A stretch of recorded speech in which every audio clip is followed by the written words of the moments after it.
Get the pro treatment and design your very own custom Rawlings glove, just like your favorite big league stars. Choose from countless patterns, web types, lace colors, and more to showcase your unique personal style. Start with a pro design and change it up with your team colors or build yours completely from scratch with your name, number, and state flag.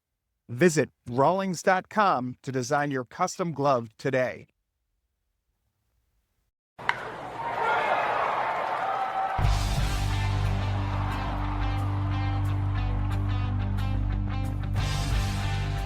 Welcome to the Base Path Podcast, brought to you by New England Baseball Journal. I'm your host, Dan Guttenplan, and I'm here with Pat Donnelly, who's been on the MIAA beat all season. We are drawing to a close of the regular season, so we're going to kind of lay out some of the top teams and players going into the state tournament. The brackets are not out yet, so we're going to kind of just take a guess where teams are going to be ranked based on the MIAA power rankings that have been released during the season.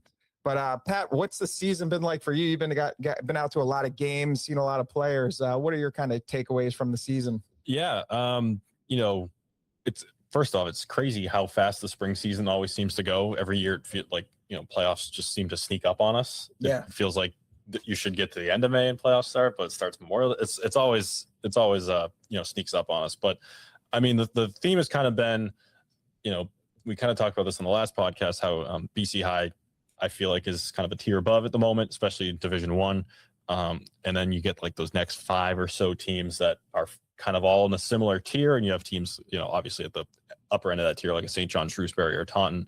But it feels like there's a lot of teams kind of gunning for BC High that can't really separate themselves right now. But BC High is the clear separator. Yeah. And it's interesting because over the last like 3 to 4 years, the theme in MIAA has been, at first it was like Hockomock. That league was just dominant there in like the 2021 or 2021, 2022 seasons. It was Franklin, it was Taunton, and they kind of went back and forth. And then there was a stretch there where it was Catholic Conference with BC High. St Johns Shrewsbury was really good there, where they made it to the championship game at least one of those years. And then this year, they're all kind of bunched up there in like the top 5. BC High, like you said, they've been at the top for a while, a number of weeks. But yeah, those 2 conferences seem like the chalk. And then Natick has been kind of up in your rankings there for the last few weeks. What have you seen out of them that allows them to kind of move into that top tier? Yeah, Natick's a fun one just because I put them 10th going into the year. So it's a little like get to be proven right there. Yeah. So that was like fun to call the shot there. They're 14-3. I think they've slipped to 8th or 5th. In the D1 power rankings. They were 3rd at one point. And they've have 2 losses in their last 4, but otherwise a really strong season so far. They had a crazy walk-off against Braintree, which is always a good team at the top of the Bay State Conference. They're still right in it. They've beaten Milton, they've beaten Wellesley, and Wellesley kind of started off not that great through the first month, but they've picked it up over the last few weeks here. Milton's been hot of late, so they're kind of checking off those wins against those Bay State Conference teams that are always the measuring sticks. And yesterday it was a one-run loss to Walpole, and shocker, Luca DiGiulio threw another amazing game. He's been amazing this season. But 2 more tests for Natick here. They got Wellesley and Lincoln Sudbury. Those are not layups at all to close the season, despite what records might say. So it's kind of but just seeing what they do over this finishing stretch. And Thurston Kiefer's been a really strong piece on the mound. They've had a whole slew of players coming in on offense too. It hasn't just been 1 or 2 guys. So it's been a really strong season for them, and they have a ton of seniors too. Yeah. One of the bigger stories, probably the biggest story in Massachusetts high school baseball over this season, if you look at the broad coverage of it, TV stations kind of coming out to games, the one game every season, it's the Brody Bumilia starts from Bishop Feehan. I wanted to talk to you. I know you've been out to see him, and just kind of what is it like? How many scouts do you see behind the dugout? I know, getting to figure out like what day he's starting is always like kind of an interesting thing when you have these big time athletes who are getting scouted. You always want to figure out, hey, am I wasting a trip here? Or am I seeing who I want to see? So let's start it out with how did you figure out he was starting, and how did you know to get to a game? Yeah. So, I mean, early in the year, it might've been tough when he was on, he was throwing 2 innings at a time, 3 innings at a time. He's kind of ramped up here. He's gone, 7 innings his last few here. Yeah. And so I feel like just kind of tracking Bishop Feehan over the last few weeks, it's kind of, noticing when he's starting, like started against Taunton, started on senior night, and it's kind of looking ahead like, all right, what's the next big game here? And it's Zavarian. And I was checking, their game against Mansfield on Saturday, because he easily could have started that too. It was kind of coming. It was kind of, could have been that one, could have been Zavarian. And I saw I didn't start. I like fist pumped myself, like get to see him against Zavarian. So I feel like kind of at this point in the year, I've kind of gotten a feel for when he's going. Yeah. Just obviously following from afar. This was the first time I had seen him this season in person. Right off the bat, when you get there, it's jarring how many people there are. Yeah. Easily the biggest crowd I've ever seen, other than like a state final. Yeah. For a high school baseball game. And it's not just scouts, not just parents. There's like every Zavarian has of their big sports complex around, like every team that wasn't practicing, those kids were there watching the game. There were like two local news stations, definitely at least one, trying to count up how many radar guns I see in the stands, like anywhere from 15 to 20, 25, just scouts or whoever clocking them. Yeah. And so it's like kind of jarring to get your lay of the land when you get in, like trying to, usually it's pretty easy to find a good place to stand. And then you're just trying to weasel your way into a spot to get a good vantage point. It was one of the more different experiences I've had in the high school baseball sphere. Yeah, I remember we've had some guys who have been, top couple rounds drafted out of high school over the years, whether it's Tyler Beatty or Matt Tabor. I remember I went to hit one of his games, and the radar gun, like right before, like they're up on the mound, everybody's gun goes up, or the minute the ball crosses the plate. And then you mentioned one thing I remember, like the Thomas White starts too with Phillips Andover. There was like a mass exodus, after he gets removed from the game, and everybody's like, nobody cares about the score. They just were out here to see him. What happened with that in the game that you went to? Yeah. So Bumilia in the 7th inning, he was up to 14 strikeouts, kind of just running out of gas, getting a little loose up there and wild. He was well over 100 pitches and ends up getting pulled. And it was, like you said, a mass exodus. I don't know if they all left, but pretty much all the scouts and coaches there were out of there. Yeah. Which you kind of feel bad for the other guys playing. Especially like other guys who had good games. We highlighted a bunch of standouts. So yeah, it was just kind of funny just to see the wave of people that are like, all right, our job's done. Yeah. And what about that velocity? He's been clocked over 100 miles an hour this spring. What does it look like? How does it feel? Do you hear that pop? Is it a lot different to be, in attendance for that? I was going to say the sound is probably the biggest thing. Like, obviously we got guys who throw hard, a handful of guys reaching 90s in the MIAA or high 80s. And, it's still a different sound when it pops the mitt. And even then, like, I would say another huge adjustment is like when he does go to his changeup or his curveball, and it just looks like slow motion compared to the fastball. Yeah. And like, I think that's probably, it's got to, like, obviously I'm not there hitting him. Thank God I'm not. I'd look pretty foolish. But it's got to be some type of, psychological thing too, where like you're kind of like a lot of guys yesterday kind of seemed like they were just kind of guessing and just kind of in the blender, not really knowing what's coming, or they were probably sitting fastball and then they get one that's kind of like there was a hanging curveball, just wasn't I don't remember who was up, but not that we would blame him for striking out against Brody Bumilia, but it was just like not knowing what to do with it. It wasn't ready, wasn't sitting curveball, just in a complete blender, and went down looking. Yeah. You almost want to be sitting curveball, because you're like, let these 100-mile-an-hour fastballs go by and wait for something. Yeah. And like, it was kind of the thing at the end there when I think he, like, maybe he was getting squeezed with the zone, or maybe it was just as simple as the variant just got a little more patient and forced him to throw strikes as he was getting tired. And the walks racked up and they came around to tie it. So it was a pretty just interesting battle, because he was in complete control, and then it really shifted pretty quickly. Yeah, I think you got to give credit to Joe Breen and the Bishop Feehan staff there, because when you think about it, like this time last year, he didn't make a single start on the mound during the MIAA season. He was injured all of last year. And he was obviously a pro prospect. When you're 6'9" and you throw 100 miles an hour from the left side, you're going to be a pro prospect. But it was just like, not enough. He hadn't answered those health questions, after last year. And when you think about like big picture, the way that this spring has gone, it could not have gone any better. He showed off all the athleticism that he brings to the table during the basketball season when he's averaging like 45 and 20 throughout his playoff run. Then he, like you said, he started slow, gradual ramp up, 2 innings, throwing like 25 pitches in his first couple starts. And then by the end, now he's up to 100 pitches.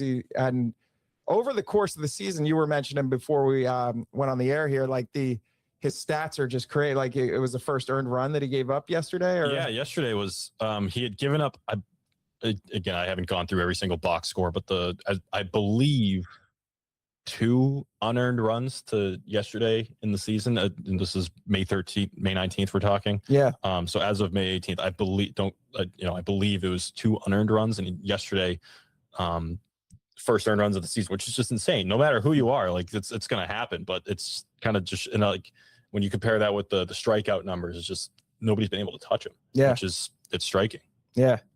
So you'd hate to get that Bishop Feehan draw in the first round of the tournament, or even like if they can get through 2 rounds and he makes that third game start, that's going to be difficult for whoever he faces. Kind of like for them, the last little while, it's any game that he's in, like obviously yesterday there was like it was white knuckling down the stretch and they pulled it out at the end for the win.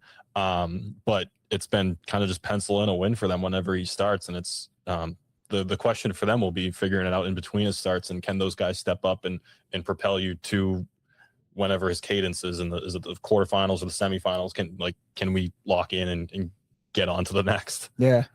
And I'm going to try to have him on at some point, probably before the draft on the podcast. He was going to come on as like a preseason preview this year, but he was doing media. He had just won that basketball championship. So he was doing like 15 different media appearances like per day almost after that. So I was texting with Joe Breen, his coach, and he said, yeah, I can make him available this day. And I was just like, if he's doing 50 interviews a day, like he's not going to be psyched to be sitting here for a half an hour answering the same questions over and over. So I am going to try to get him on podcast probably after the season, but before the draft. And that'll be the goal. Hopefully we'll have you in the studio for that as well, since you've been able to see him a couple times. Yeah, that's the whole other thing too. Like I mentioned, kind of the local news cameras that like I saw at the game last night, but it's just the kind of traveling circus that comes with it. Yeah. Even aside from the scouts, after the game, he was signing autographs for just a line of kids, and I happened to be standing next to like autograph hawks who would like show up at a minor league game or something. It was like, holy crap, like, this is high school baseball. But yeah, it's just everything that comes with that, and he still had the season he's had, and even for the rest of his teammates to still have good seasons with like obviously a ton of the eyeballs there for him, but like you're still playing in front of that crowd, you still like got the mindset of scouts being there and stuff, so like for them to be doing what they're doing, especially him, it's really impressive. Yeah, and it is crazy to think about 17 or 18-year-old kids signing autographs like that, but it is about to change for him in a hurry. You figure if he's a first-round pick, which, MLB.com is, I think, saying he's right in that mix for the first round. If he goes in like the top 20 picks, that's $5 million signing bonus. So that's adult money, regardless of how old he is. So whatever, as crazy as it might seem that there's, 25 radar guns behind the plate and he's signing autographs, like it's about to change for him in a hurry. And that's why it'd be nice to hear from him, on the podcast before that rather than after. It's probably going to be really hard to get him on. So we'll see what we can do. But anyway, let's go through your latest top 10, and then we'll talk about some guys that you are considering as finalists for, and we do every year 10 finalists for MIAA Player of the Year. You pick the 10, and then we use the tournament as, kind of the final test. It's not always a player who was on a state championship team. It might be a guy who, was a quick out in the tournament, but just had a crazy regular season. But you picked the player of the year at the conclusion of the state tournament. So the 10 finalists, we'll go over those in a minute, but let's kind of go through some of these teams. You had already talked about BC High and some of their, being in the top tier and some of the guys who are standout players for them. I remember I talked to Coach Healy before the season. He thought St Johns Shrewsbury would be right there, so not a surprise to see them at number 2. What have you seen from them this year? Yeah, they had some ups and downs, middle of the season, but they've kind of, it was coming into the year, it seemed like it was really St. Johns Shrewsbury was far and away the state title contender. And kind of right away, that wasn't true.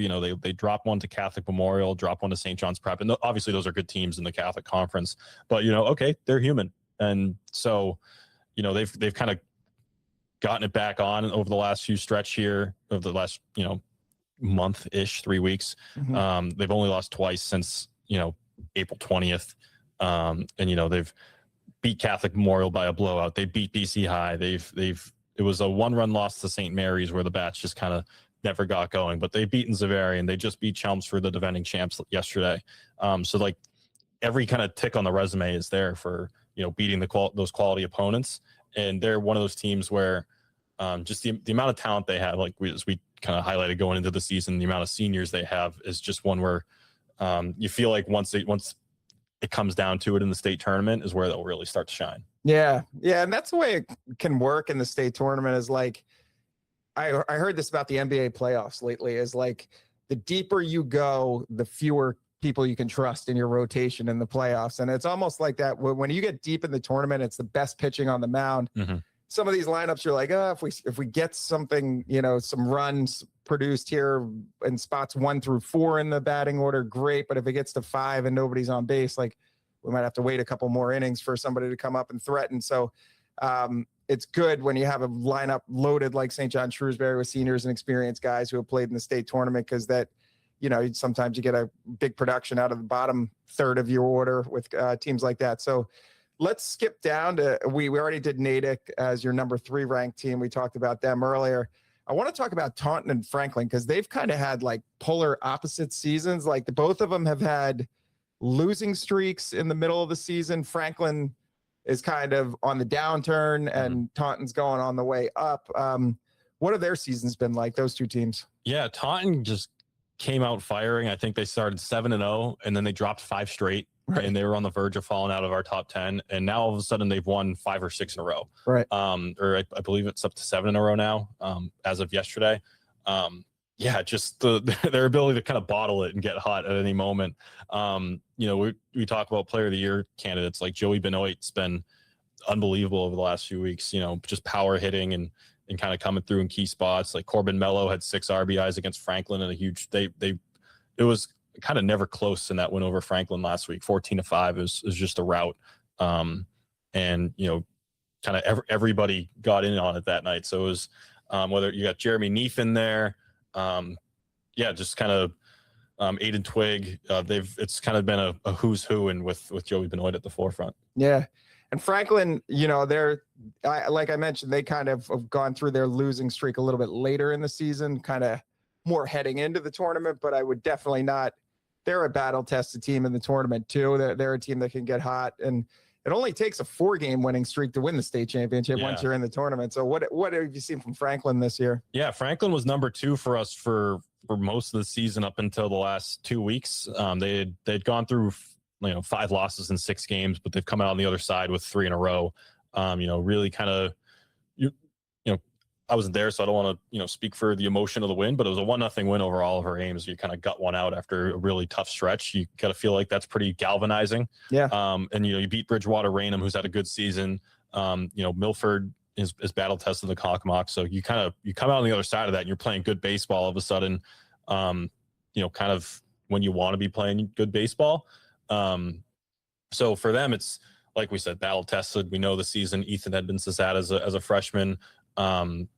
Anthony, I believe Fico, Anthony Fico has had a really strong stretch of late. I believe he threw a complete game against Oliver Ames, who's, despite the final score against Taunton with the 14-5 win, was really strong in relief in that game through 3 no-hit innings.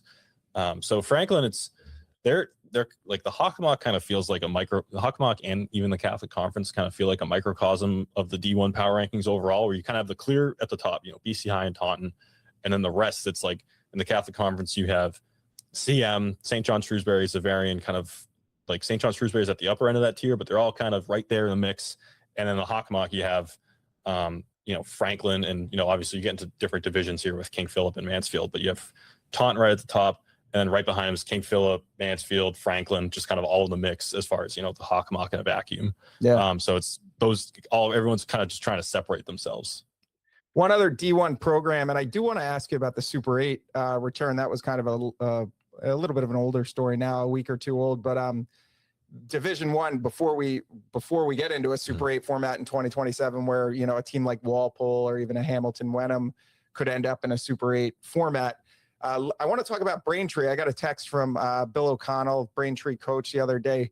Peter Brooks, I guess, is hurt again. He has a hamstring injury, so that'll cost him some time here heading into the state tournament. I don't know how much his availability will be a factor here down the stretch for Braintree. Last year, he also had a hamstring injury. Yeah, I remember that. I think he came back at some point in the state tournament and may have played in the state championship game, but was not at 100% anyway. But what do you see from Braintree this year? They were a team that made it to the state final last year. Are they a team you could see making a run again?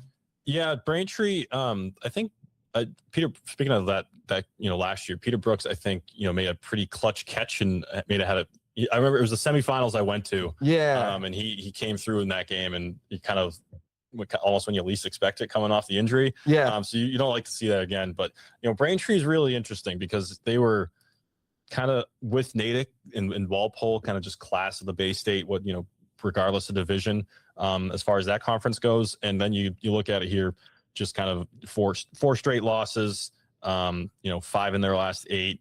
But it's a 2-1 loss to Walpole. It's bats go quiet against Weymouth, and then they lose a barn burner to Needham. And there's another kind of quiet offensive outing against Norwood. So you just wonder if it's get your slump out now, and then all of a sudden when we flip the page, we can get hot there. But it's a tough finishing stretch for them against Milton, who's been really good. Plymouth North's obviously a factor. But again, kind of going through the resume, it's there's a win over Wellesley. They probably should have won that game against Natick and just kind of slipped away late. Another win over Milton. Lost to Walpole, but they've been really good this season. So Braintree, it's you don't want to count them out, but that's a tough blow with Peter Brooks and just kind of being a little cold of late. You just kind of wonder how that boat is going into the postseason. Yeah, and it's sometimes it takes a week or two to kind of adjust to a big devastating injury like that, where everybody's like, all right, where do I fit in now? And so who knows, they could make a run. They struggled with some injuries down the stretch last year and ended up turning it around in the tournament. So we'll see what happens with Braintree. Want to look at Division 2. Walpole obviously is the class of that division. Like you said, they're playing competitive games against D1 programs. Luca DiGiulio has been throwing gem after gem. Who else in D2 do you think could challenge Walpole? Yeah, I mean, St. Mary's, they're atop the power rankings right now, and I believe they'd have a Super 8 spot if it started today. Obviously, we have to wait till next season. But 14-2, and they have St. Johns Shrewsbury on their resume for wins. Michael Domeno's been strong. Rolke Bray Arias has had some insane power at the plate with Nate Cutone, I believe it's pronounced. You got Rowan Merriman in there throwing good games. Obviously, Kyle Doney, UMass Lowell commit behind the plate has been strong. So they're kind of one where you get so far last year, you fall in the state final, but you have a pretty big amount of your core back, and plus guys who have stepped up this season, like a Rolke Bray Arias, and just coming through and filling those spots. And it's kind of feels like a perfect storm for them going into the postseason with just all the experience coming back, and just pretty much feels like everybody's contributing. Yeah. But this is why we play the game, so we obviously don't know what's going to happen. Yeah. It's funny, Kyle Doney, he's one of those guys that feels like he's been there for 5 years, but I remember last summer a Legion coach was asking me, he's like, do you know who the catcher is at St. Mary's? He was playing in a Legion game, I think, Kyle Doney, and he was just like, best player on the field, best player I saw all summer. So, and he's still there. So St. Mary's certainly will be a tough out in the tournament. Quick question about Hamilton-Wenham, and this kind of ties into the Super 8 discussion. I think in the MIAA power rankings, they were like number 2. They're at 18-0. Their margin of victory has been enormous, and they're a Division 4 team. What do you make of the Super 8 format? Do you think the MIAA power rankings are putting too much weight on margin of victory? Do we have it right going into this Super 8 format in 2027? Yeah, I think I think we'll learn a lot next year when we kind of do it for the first time. And if we get D4, D5, D3 and up, they're obviously great teams, great players like Hamilton-Wenham. We were saying off here, still has a bunch of commits. Cormac Haney has had an unbelievable season. Number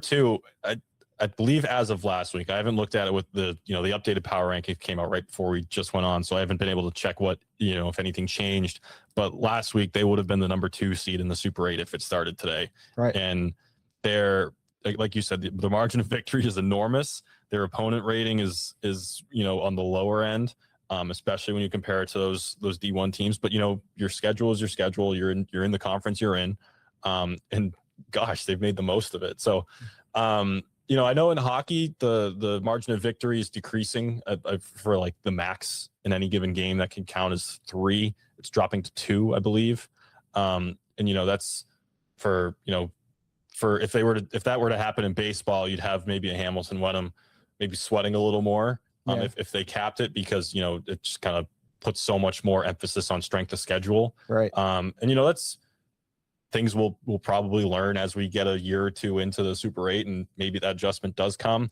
For the time being, I'm just happy to have the Super 8 back. Yeah. We want to see the best teams playing each other for a title. Best on best is what I'm always up about. That was my kind of opinion on the hockey side. We just, it's awesome. Just see it. It's the most entertaining games and stuff like that. And so I think that's maybe one bug that might show up at one point, but it's still like, to get a Hamilton-Wenham as a top seed, a St. Mary's as a number 3 seed. You'd have North Reading would be in there from Division 3. You'd have Milton in the mix in D2. You'd have Walpole in the mix, Falmouth from D3, Middleborough in D3, Apponequet D3. Like outside of the top 8, and this was again as of last week's power rankings, not as of the ones we're looking that we have now. But the next 8 teams after the projected top 8 seeds, most of them are D3 and D2, which is super fun for me. Like, I think it'd be awesome to see those teams go up against a BC High or St Johns Shrewsbury. Yeah. So it's just a fun little thought exercise there. No, and I agree with you on the Super 8. I feel like for a while there, the tournament committee kind of had paralysis by analysis. They were like, we need to make it perfect before we bring it back. And it's like you said, do it for a year. If you need to put in a margin of victory, baseball would probably be 4 or 5 runs instead of 2 goals, like you said in hockey. But, figure it out as you go. But it's better than sitting and waiting and being like, well, we don't have, what if a team rejects the opportunity to be in the Super 8? Then what are we going to do? Let's just wait another year. And it's like, no, let's try it, see how it goes. It's not going to be perfect, and we'll make adjustments as we go. All right, well, that sounds good. Let's do the last thing I want to do before we go to our 3 up, 3 down segment with our producer, David Yaz, is just talk about possible finalists for MIAA Player of the Year. Obviously, I'm not going to have you list 10 here because that'll be a post that you have on baseballjournal.com. But who are some guys that have had standout years that will be in that 10? Yeah, I mean, off the bat, Brody Bumilia. Just an easy one to shoehorn in there for a candidate. Otherwise, just you got Joey Benoit, I mentioned at Taunton. Right. St. Johns Shrewsbury and BC High could have a whole handful of guys. You think of Andrew Flaherty, Max Bohan at BC High, and you get into Connor Sechrist, Jackson Lucarelli at St. Johns Shrewsbury. Zavarian might have a guy in there, whether Jake Leonardo or Nolan Rapoli. Even Charlie Gallagher's had a great season. And again, we might dive into the numbers a little more next week when we put out our candidates, and other names will pop up and things might change. Aiden Murphy at Weston, feels like every time I look at their box scores, he's going nuts. I wanted to get to them in Cambridge last week. It got rained out. So hopefully, before there's like 1 weekend left in the regular season or in the playoffs, you get out to a Weston game.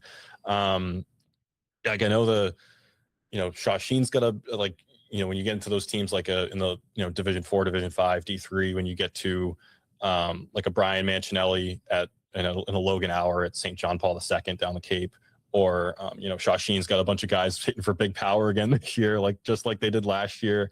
Whether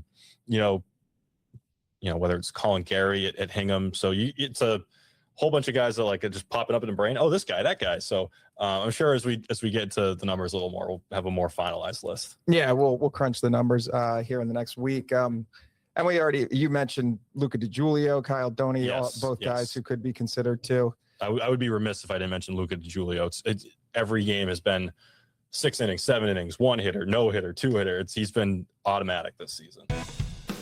Netting Professionals and Stadionic are proud to be the official netting partners of the Cape Cod League and the New England Collegiate Baseball League. Together, Netting Professionals and Stadionic are in the sports facility business of improving athletic programs, one facility at a time. Netting Professionals designs, fabricates, and installs custom netting, wall padding, windscreens, batting practice equipment, and more for high schools, colleges, commercial facilities, and stadiums across the United States. Stadionic complements that work by helping programs plan, build, and elevate sports facilities with a focus on performance, safety, and long-term value, all while delivering high-quality products and outstanding service throughout the New England area.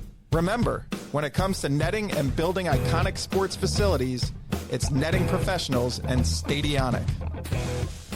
All right, good stuff on the MIA. Now we will do our 3 up, 3 down segment with our producer, David Yaz. 3 up, 3 down. Yes, welcome back to 3 up, 3 down, where I have 3 questions each for each of our panelists here. Sort of a trivia contest today. We're going to take a trip to the world of minor league baseball. I'm going to give you the 2 names of minor league baseball teams. One of them's real, one of them's fake. It's for you to determine which is the real one. And then if you can name what team the minor league team is an affiliate of, the big club, give you an extra point or something, or a little pat on the back or something. Anyway, let's get started with Dan. You can go first. Here are the names of the 2 teams: the Rocket City Trash Pandas, the Yazoo City Purple Giraffes. Which one is real? Rocket City Trash Pandas or Yazoo City Purple Giraffes? I gotta say the Purple Giraffes are real. That's incorrect. I'm sorry. Rocket City Trash Pandas are, in fact, an affiliate of the LA Angels. Trash Pandas. Pandas. I don't know where they come from. Yep. All right. Pat, you're up. Which of these is real? The Lafayette Naked Mole Rats, the Lehigh Valley Iron Pigs. The Iron Pigs. I've seen them play the Woo Sox. Oh, okay. You got that right. Do you know what affiliate? I believe the Yankees. No. So Philadelphia Phillies. That's right. That's why I didn't give that one to you, Dan. I figured you would know that. All right. Pat has a narrow lead, 1-0. Dan, you're up. Which of these is real? The Dubuque Cucumbers or the Montgomery Biscuits? Dubuque seems like a hockey juniors team. I'm gonna go with the what was the other one? Dubuque Cucumbers or Montgomery Biscuits. I'm gonna go Montgomery Biscuits as a minor league team. That's right. Dubuque's not a hockey town, though. That doesn't matter. You want to take a guess as to what the Biscuits, who the big club is? Montgomery, Atlanta? No, close. Tampa Bay. Oh. All right, we're deadlocked at 1-1, but Pat get his lats up in the second inning here.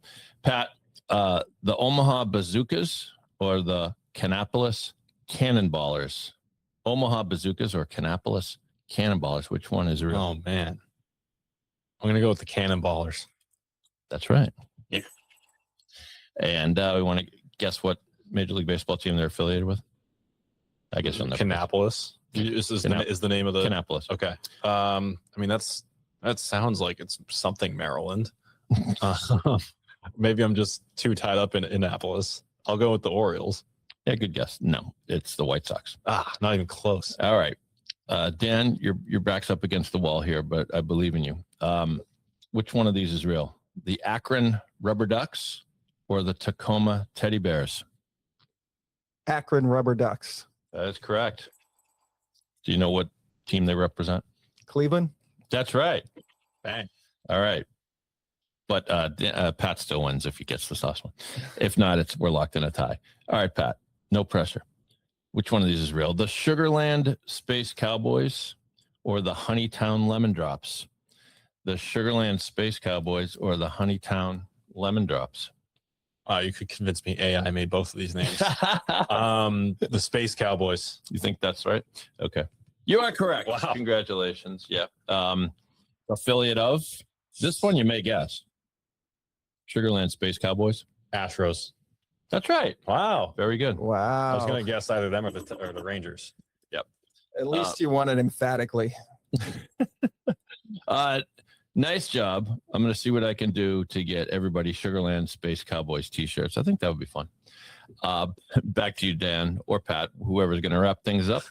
I'm surprised I haven't seen more of those hats, t-shirt. Like everybody tries to wear these funny minor league hats. I've never seen any of It those. seems like that fad peaked a while ago. It'll always be around. Yeah. Like it would always be fun. But I feel like in the late 90s, everyone had to have some weirdo, minor league team. Isn't there a team in Oregon that's like the Pickles? Or could be. And then I remember like the New Hampshire Fisher Cats, like once a year become the Chicken Tenders. Oh yeah. Yeah, there's those minor league teams that like for a week become something crazy. Yeah. Which is not a bad thing. No. I sometimes watch the John Oliver show on HBO. They had a stunt where they had a contest to rename a team, but now I'm forgetting what it was. The Portland Pickles are in fact not a minor league team, but an independent collegiate wood bat team in the West Coast League. All right. Close enough. All right. Well done, gentlemen. Thank you. Shout out to the Wilmington Blue Rocks, my hometown minor league club. Thanks for listening to the Base Path podcast, produced by New England Baseball Journal. Thanks to our producer, David Yaz. Thanks, Pat Donnelly, for joining me for the MIAA discussion. Rate, review, subscribe to the podcast on your preferred platform. The Base Path podcast is a Siemens Media production.